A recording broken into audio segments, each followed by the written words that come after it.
We just had a wild week of football. In today's video, we're going to talk about that abysmal performance by Spurs against Newcastle. Alexander Isak! You had Arsenal and Liverpool both driving a stake through the heart of their fans. Absolutely dreadful performances by both of those clubs as they're fighting for the top of the league. Man City are a machine, probably going to win it now.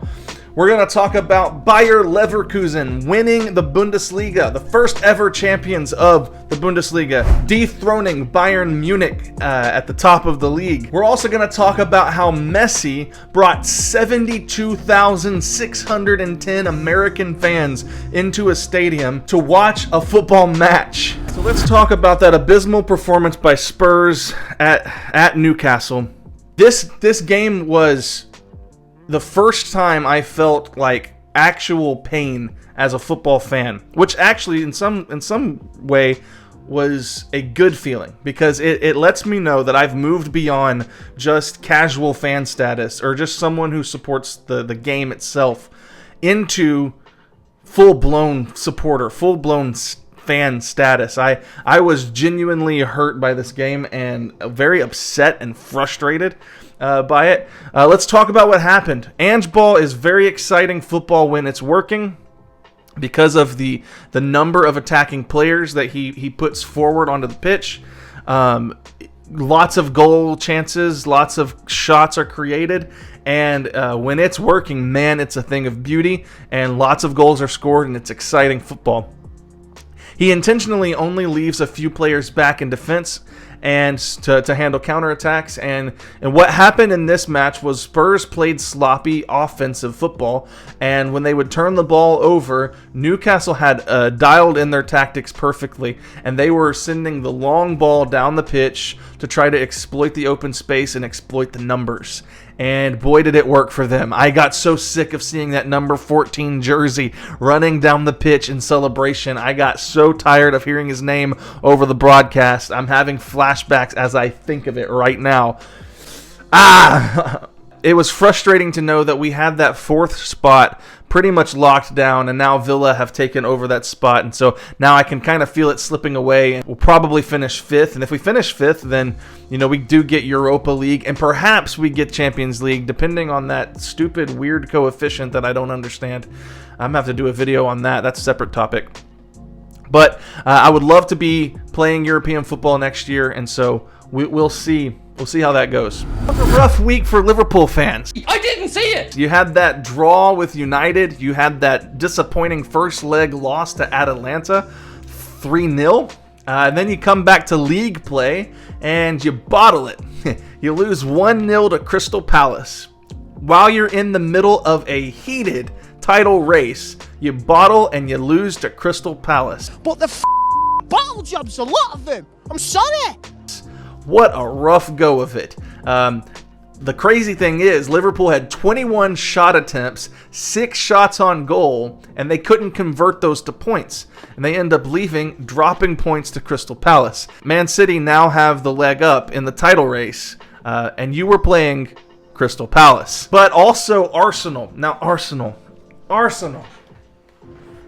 If there was ever a time I needed you to win a game, it was this one against Villa. I can't have Villa winning a game right now as we're both fighting for the 4th spot, but instead Arsenal decide, we forgot how to play football, or we're taking the Champions League more seriously than we're taking the league. Either way, they decided not to put out a good performance, lost 2-0 to Villa, effectively destroyed my chances. Well, actually, let me back up. We destroyed our own chances with that performance against Newcastle, but really didn't help us out any. Now, here's the only thing that makes it kind of funny is you destroyed your chance, probably destroyed your chance to win the league.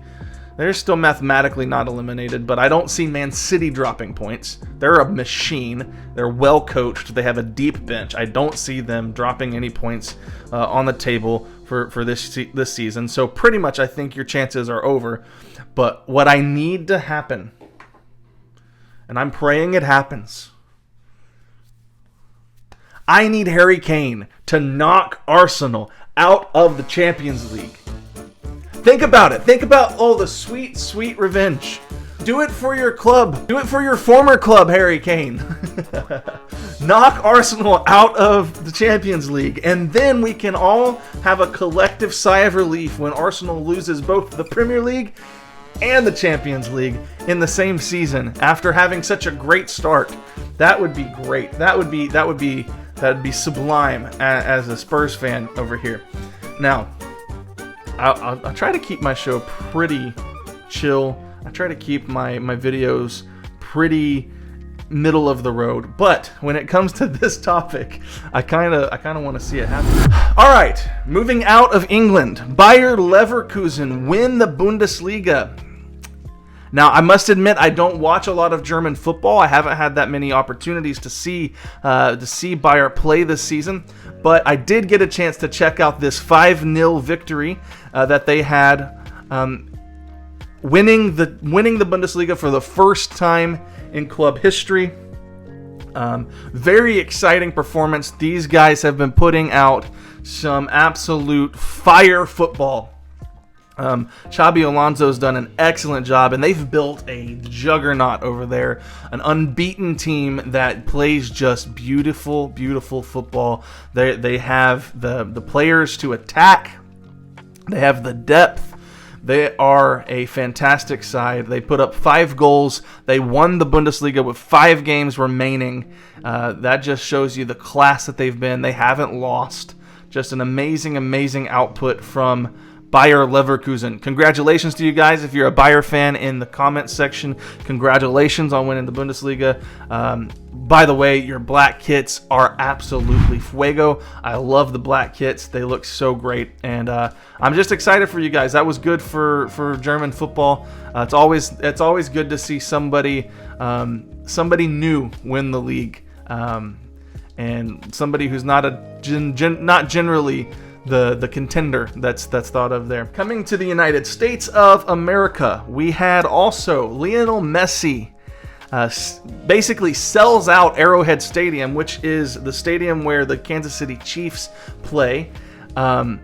This is an amazing number to me. It's actually staggering that 72,610 Americans attended a football match, and not an American gridiron football match, but a beautiful game match.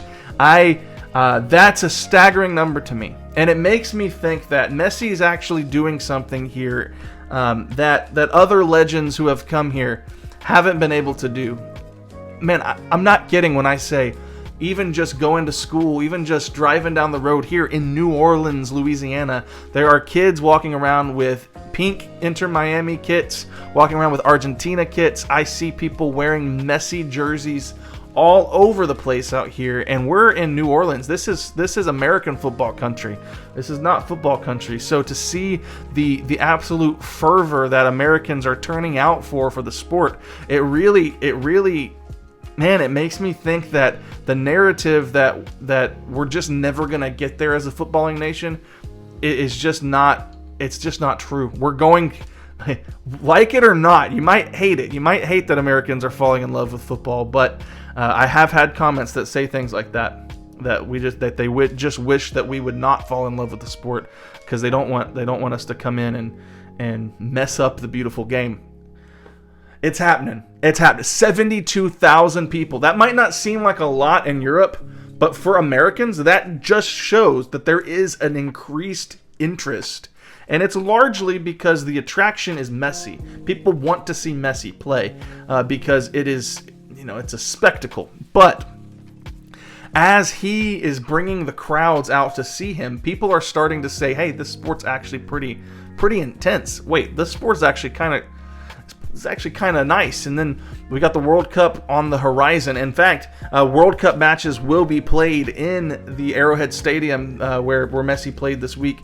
And so I'm just blown away by the sheer number of fans that bought tickets to see Messi play. Messi had an assist and a goal, an absolute screamer, which, by the way, I just figured out what screamer meant. I was having a discussion with some Discord channel members.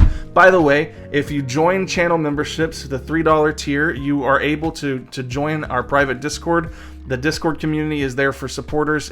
I like having that as a private Discord because I actually get to connect on a deeper level with some of the supporters of the channel. We've got big goals for what we're trying to do here on this channel, so please join channel memberships. $3 US a month. That's super affordable. And if you can't, I'm still putting out loads of free content here on the channel. But the Discord community there as a little perk if you want to join.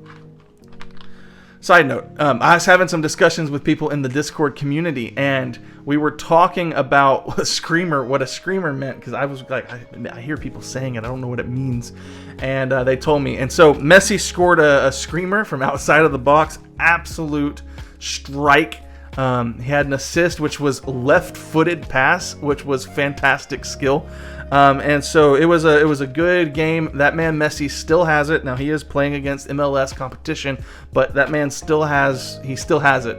And so that's some things that happened this week in football. Some extremely exciting things happened this week in football. I want you to let me know in the comments underneath this video. Do you like this style of video? Kind of a recap of what's happened in the world of football the week before, or just kind of my perspective on what's happened, my perception of what's happened, because obviously there's so much more that happened in the sport. There's so much more that happened. Also, I forgot to say that Wrexham promoted. What another thing that happened in football. Exciting stuff for Wrexham to promote. They're going to be playing League One football. But I'm only one man, and I have only one perspective, and I only have one mind to focus. And these are the things that stood out to me this week as I watched football. If you like this style of video, comment down in the comment section below and let me know to continue doing this. And maybe we'll put a weekly recap video out on the channel. Kind of do something like this, like a This Week in Football kind of segment. Anyway, if you like this video, please subscribe to the channel. I have tons more content coming, and I can't wait to see you in the next video.